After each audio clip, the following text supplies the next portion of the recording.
Good evening Facebook friends. Good evening. बारिश गिर रहा है इधर, थोड़ा सा लाइट भी गया था। ईपीएस ईपीएस 95 पेंशनर्स का जो आंदोलन चल रहा है, बुल्डाना में जो अनशन आंदोलन चल रहा है दोस्तों। मीडिया उस आंदोलन को कोई कवरेज नहीं देता है। पिछले नियर अबाउट 1.5 साल से भी ज़्यादा दिन हो चुके हैं, लेकिन अभी तक उस अनशन आंदोलन को कोई मीडिया ने कोई कवरेज नहीं दिया है। सरकार तक भी नैक कमेटी के जो हमारे जो सीनियर्स है वो लोग जाके मोदी जी से भी मिल के आए हैं। तो कैसा है ना, बहुमत में जब सरकार रहती है तो उनको कोई भी चीज़ का उतना प्रायोरिटी नहीं रहता है। जनता है, ठीक है, आती रहती है जाती रहती है, चलते रहता है, ऐसे लगता है दोस्तों। तो आप लोगों से बात करने का मेरा एक ही रीज़न है कि ये ईपीएस 95 पेंशनर्स की जो न्यूज़ है ये मुख्य धारा में लाना है। तो आप लोगों का सबका सहयोग चाहिए। आप लोगों का अगर सहयोग रहेगा तो ये न्यूज़ जल्द से जल्द मुख्य धारा में ज़रूर आ जाएंगी। ईपीएस 95 पेंशनर्स का अगर आप साथ देते हैं तो आगे चल के ऐसे ही आंदोलन चलते रहेंगे दोस्तों। कि देखिए, कॉमन आदमी अपनी ताकत भूल चुका है। डेमोक्रेसी में जो डेमोक्रेसी, एक्चुअल डेमोक्रेसी का निर्माता कौन है? डेमोक्रेसी का निर्माता कॉमन आदमी है। लोगों ने ही, लोगों के द्वारा, लोगों के लिए ही बनाई गई लोकशाही है। लेकिन आज हमारी ताकत का कोई अंदाजा नहीं है क्योंकि हम अलग अलग है, अलग अलग विचारधारा है दोस्तों। लेकिन एक विचारधारा हमारी सबकी है कि हम अपने देश की तरक्की चाहते हैं। कहीं ना कहीं हम 15 अगस्त, 26 जनवरी, ये दिनों को हम अपने आप को भारतीय समझते हैं। तो दोस्तों, आप लोगों की अगर ताकत, आप लोगों का अगर विचार कुछ देर के लिए एक हो सकता है और ईपीएस 95 पेंशनर्स की आवाज बन सकता है, उनके आवाज में मिल जा सकता है, तो ये बहुत बड़ी आवाज बनेगी दोस्तों। और ये एक बहुत बड़ा मौका मिला है इस देश को कि डेमोक्रेसी को फिर से जागृत करने का, लोगों को उनके ताकत महसूस करवाने का। जो जनता अपनी ताकत भूल चुकी है, उस ताकत को उन्हें फिर से महसूस करवाने का ये बहुत बड़ा मौका मिला है। तो हम चाहते हैं कि आप ये ईपीएस 95 पेंशनर्स के साथ जुड़ना चाहिए और उन्हें न्याय जल्द से जल्द मिले।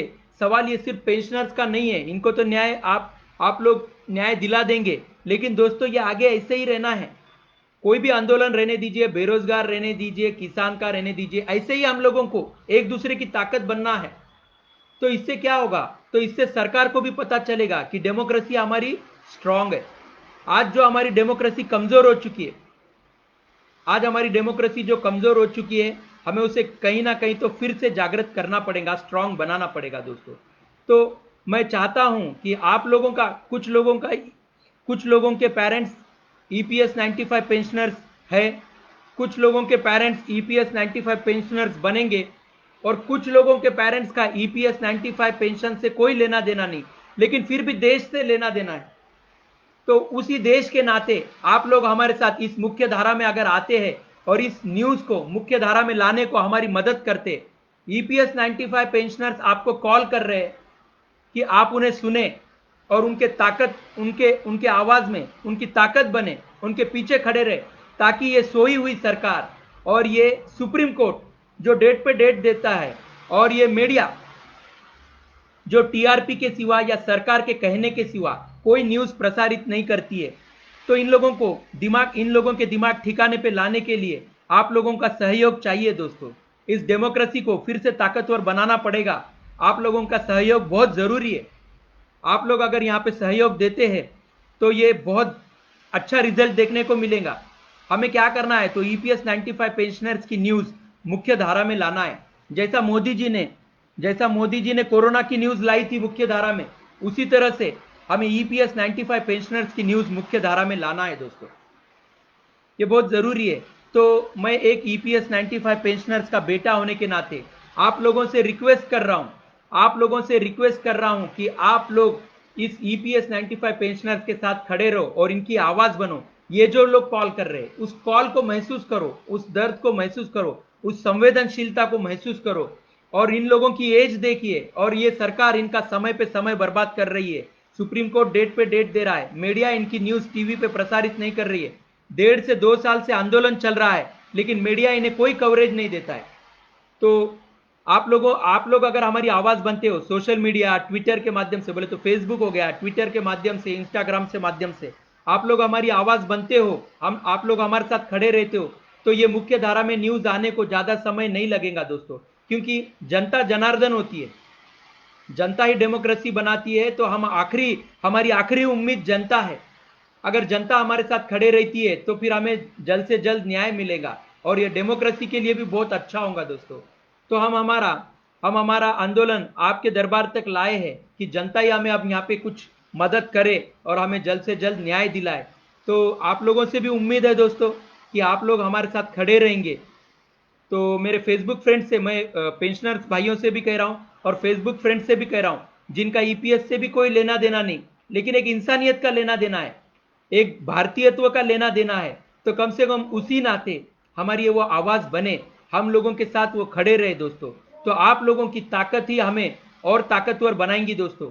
ये 65 लाख पेंशनर्स के भविष्य का मामला है, उनके स्वाभिमान का मामला है, उनके जीवन की कमाई है। तो ये सरकार और ये ईपीएफओ जिस तरह से उन्हें तकलीफ दे रहे हैं, इस उम्र में उन्हें तकलीफ दे रहे हैं, तो आप लोग अगर हमारी ताकत बनते हैं तो हम आपके साथ, तो ये बात आप लोगों से भी मैं कह रहा हूं कि आप लोग प्लीज हमारी आवाज बनिए, तो हम लोग भी आपके साथ खड़े रहेंगे। आप लोगों के भी जो आंदोलन रहेंगे, आपको हमारे से जो मदद होंगी, हम लोग भी आपके साथ खड़े रहना चाहते हैं। और ये आगे सीनियर सिटीजन्स के मुद्दे आगे भी ऐसे ही बढ़ते रहेंगे दोस्तों। जो भी तकलीफें हैं ये आगे ऐसे ही इसी तरह से सरकार से बातचीत होंगी। सरकार अगर उन्हें नजरअंदाज करती है, आज जो सरकार सीनियर सिटीजन को जिस तरह से नजरअंदाज कर रही है, ये बहुत बेहद शर्मिंदगी की बात है कि सीनियर सिटीजन को इस एज में अवॉइड किया जा रहा है, उनके आंदोलन को कीमत नहीं दी जा रही है, उन्हें उन्हें गंभीरता से लिया नहीं जा रहा है। तो ये बहुत बुरी बात है दोस्तों। तो ये लोग भी आगे चल के सीनियर सिटीजन बनेंगे, तो इनको ये इनके गलतियों का एहसास करवाने के लिए अगर देश की जनता हमारे साथ खड़े रहती है तो ये बहुत बड़ा आंदोलन होगा और ये बहुत बड़ी जीत होगी इस डेमोक्रेसी के लिए, सिर्फ पेंशनर्स के लिए नहीं, तो ये डेमोक्रेसी के लिए बहुत बड़ी जीत होगी दोस्तों। तो आप सब लोगों की यहाँ पे मैं हेल्प मांगना चाहता हूं। आप पोस्ट कीजिए, लिखिए, या फिर मीडिया को जागृत कीजिए। कोई पत्रकार भाई है तो उनसे बात कीजिए, कोई शिक्षक है, कोई रिटायर कर्मचारी है, उनसे बात कीजिए जो ईपीएस 95 में नहीं है, फिर भी वो ईपीएस 95 पेंशनर्स का दर्द महसूस कर रहे, उन्हें मदद करना चाहते हैं, तो उनको भी हमसे जोड़ने की कोशिश कीजिए, क्योंकि बूंद बूंद घट भरता है दोस्तों। एक एक आदमी से लोकशाही बनती है दोस्तों। तो हमें हमारे ताकत का एहसास करने का इससे बड़ा और मौका नहीं मिलेगा दोस्तों। हमारी ताकत दिखाने का, हमारे अस्तित्व की ताकत दिखाने का इससे बड़ा और मौका नहीं मिल सकता। तो आप लोगों से रिक्वेस्ट है कि आप ईपीएस 95 पेंशनर्स की आवाज़ ज़रूर बनिए दोस्तों। एटलीस्ट इंसानियत के लिए, देश के स्वाभिमान के लिए, देश के सीनियर सिटीजन के लिए आप उनकी आवाज़ बनिए। और मोदी जी जो बात भूल चुके, सबका साथ सबका विकास, मोदी जी ने कहा था सबका साथ सबका विकास, लेकिन ईपीएस 95 पेंशनर्स को उन्होंने पीछे छोड़ दिया है। तो वो ईपीएस 95 पेंशनर्स को साथ में लेने के लिए, मोदी जी को जागृत करने के लिए आप लोगों का सपोर्ट चाहिए दोस्तों। तो क्या आप ईपीएस 95 पेंशनर्स की आवाज बनोगे? क्या आप अपने दोस्तों को भी हमारे से जोड़ोगे? क्या कोई राइटर्स, कोई पत्रकार को आप हमसे जोड़ोगे? तो मैं आपसे मदद की आज उम्मीद लगा रहा हूं। यह कॉल आप ही के लिए था, आप लोगों से ही बात करने के लिए ये कॉल किया गया था मैंने। तो आप लोगों से उम्मीद है दोस्तों कि आप ईपीएस 95 पेंशनर्स की आवाज जरूर बनोगे। जय हिंद, जय भारत, ज्येष्ठ भारत, श्रेष्ठ भारत, नैक कमिटी जिंदाबाद, नैक कमिटी जिंदाबाद। अशोक राउत सर आप आगे बढ़िए, अशोक राउत सर आप आगे बढ़िए। Thank you Facebook friends.